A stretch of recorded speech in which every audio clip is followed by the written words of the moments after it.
Here's Joel Embiid in the locker room saying something that is just a little bit mystifying from someone who played 38 games this season. I said it, and I'm going to say it again. I know we lost, and I know that's not the right mentality to have. But, for me, this was a success. I came into this year not knowing where I was going to be, how long I was going to play, if I was even going to play based on how the knee was the last 2 years. And, I came in, hoping for the best, and I feel like we're in a position where we figured out the knee. The kid cough, though. Yeah, the colicky baby is the healthiest part of that sound. To be fair, in context, he's talking about his knee. Who cares? But he says he feels healthy about the knee. Talk about his knee. His knee kept him out for 50 games this season. What are you talking about the knee? How could you say that if you're Joel Embiid? Not only did they get swept, he's never been out of the second round in his career. They lost 144 to 114, and this was a success. He's due to make $58 million next season. I think it was a success.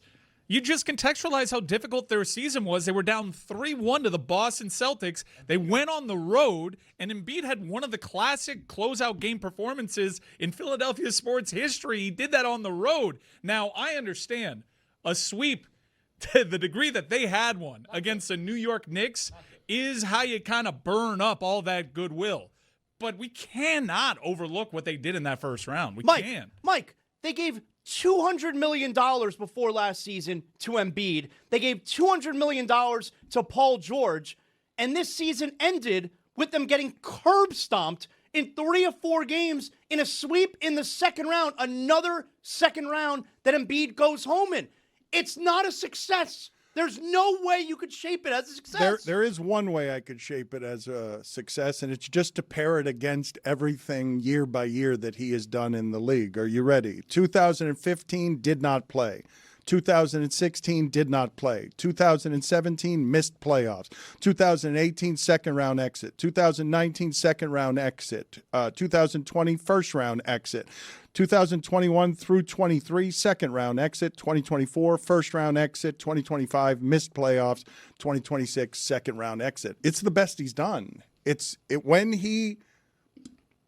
When he plays through all of his injuries, and there was a comical headline before Game 2, which was the closest game the Sixers played. The one without him in that series is the closest one they played. The headline before that game was something that would be written by comedy writers, which is just Joel Embiid out with multiple injuries. Like they just say multiple injuries. And he was saying, and this part's fair, once I have appendectomy, emergency surgery, he said nothing else in my body was right. I came back too soon and nothing was balanced. And every year he is playing with an assortment of broken body parts. And that's what Philadelphia's core is built upon, him trying to get through 38 games this season. Last year or the year before, Bell's palsy. The year before that, he's playing with a mask because they've shattered his eye. He's saying, this is what must be so frustrating for Joel Embiid, is that he's saying after that game, nobody cares more about being out there or winning than I do. And his reputation is exactly the opposite of that because he can't get out there because his body keeps betraying him. Everything you're saying is completely reasonable. But that doesn't make any of this a success. It's not a success. And a main reason that it's not a success is because, unfortunately, he's never healthy. But because he was able to play in the final game of the year, a year that he missed more than half the games and missed 4 of 11 playoff games, these are good reasons for missing games, but it's not a success. Well, does this go back to the Giannis quote a couple years ago? It is not a failure. Where it's just like, every year of your job, you get a promotion? I'm doing my Giannis right now. Don't do that. I mean, I'm just saying, it's still a success, right? You still had a good year of work? No, It's go not back the to the same. old one. It's not the same thing. Let's play this Maxey sound so you guys tell me if this sounds like success.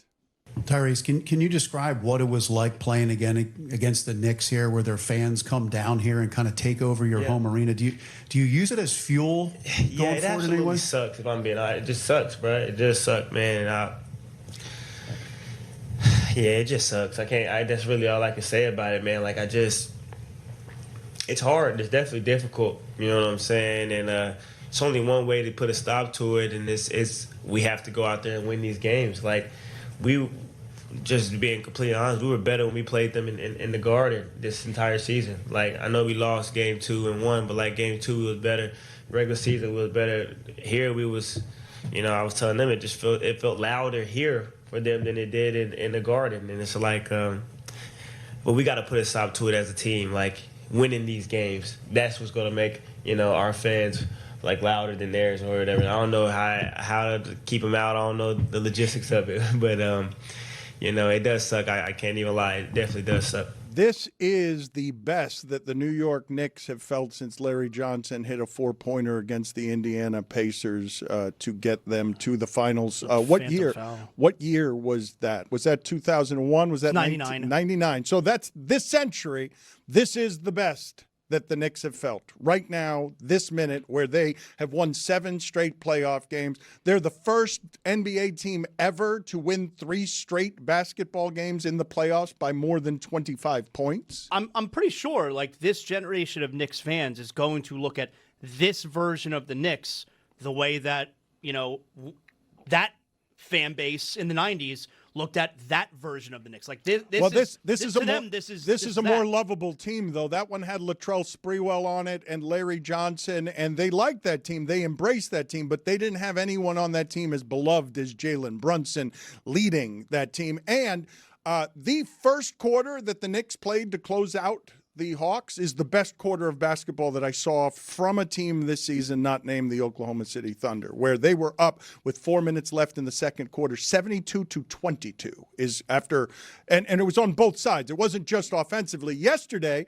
they hit 18 threes in the first half when their record for threes in a game is 19, or the record for threes in a game was 19. They hit 18 in the first half. They had 81 at the half. That used to be more than the Knicks. The era you're talking about, Knicks basketball, there are any number of playoff games that didn't have an 81 next to a victorious Knicks team when they were finished with the basketball game.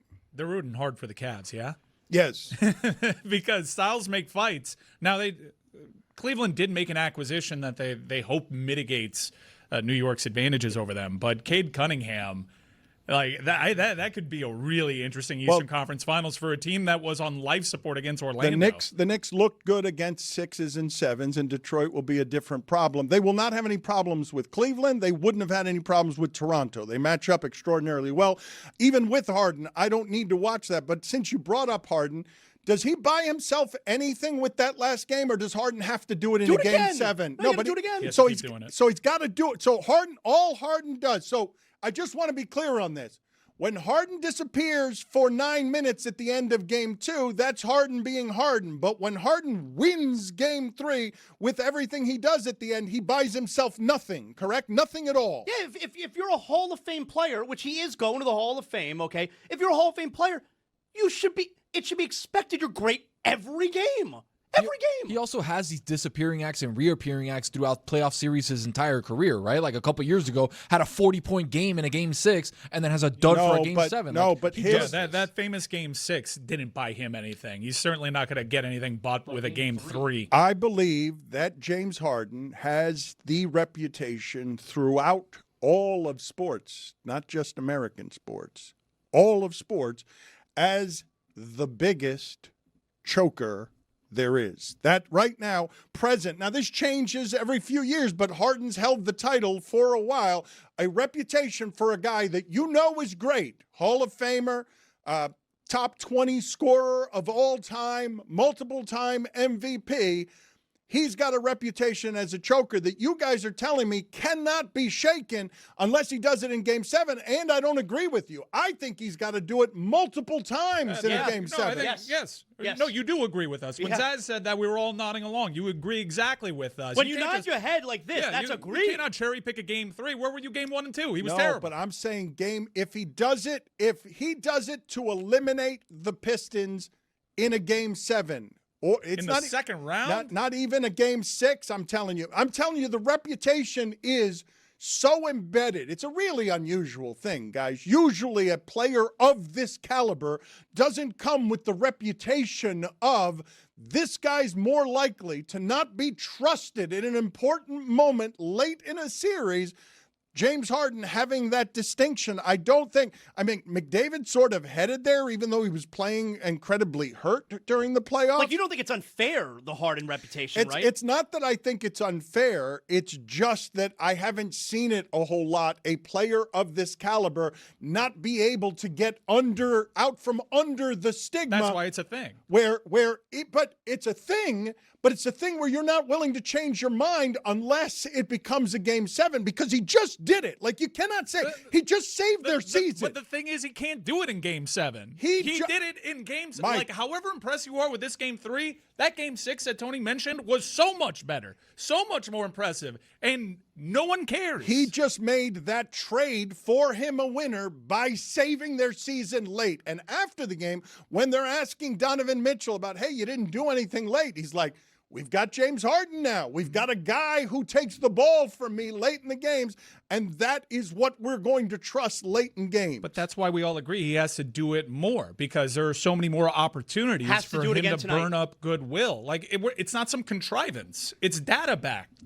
I know, but the last game that you have as data would serve as disproof if you were willing. Because he just well, then how can you eliminate Game 2 and 1? Because he just saved their season. How can Game 1 and 2 be big, but the one that saves their season's not a big moment? It is a big moment in the complexion of that series for now, but he has to keep doing it. His reputation is overwhelming for a reason. And again, it's a series. Like, it needs to be more than one game. He has to be great for the series. He can go out tonight and go 3 for 18, and everybody's talking about, oh my God, Harden again saved the season, quote unquote, but now ruined the season again. Like, he's not the caliber of player that it's like, all right, he could win you, 1 or 2 games in a series. No, he needs to be great the whole series. He's a Mount Rushmore shooting guard potentially. He is graded against all-time greats and what they do in the postseason, and he has a reputation that's unlike any of the other Mount Rushmore 2 guards. You can make it a solid argument that he's a top 3 offensive player in the history of the game. I mean, look, spin it for a local perspective, and I'll use Dwayne Wade because Dwayne Wade seems to be this comp for James Harden, but I'm going to do it anyway. Like, if the Heat were playing in a playoff game, Dwayne Wade was expected to be amazing every single playoff game. And if he wasn't amazing in that game, that's a massive disappointment. Harden should be expected to be great every single playoff game.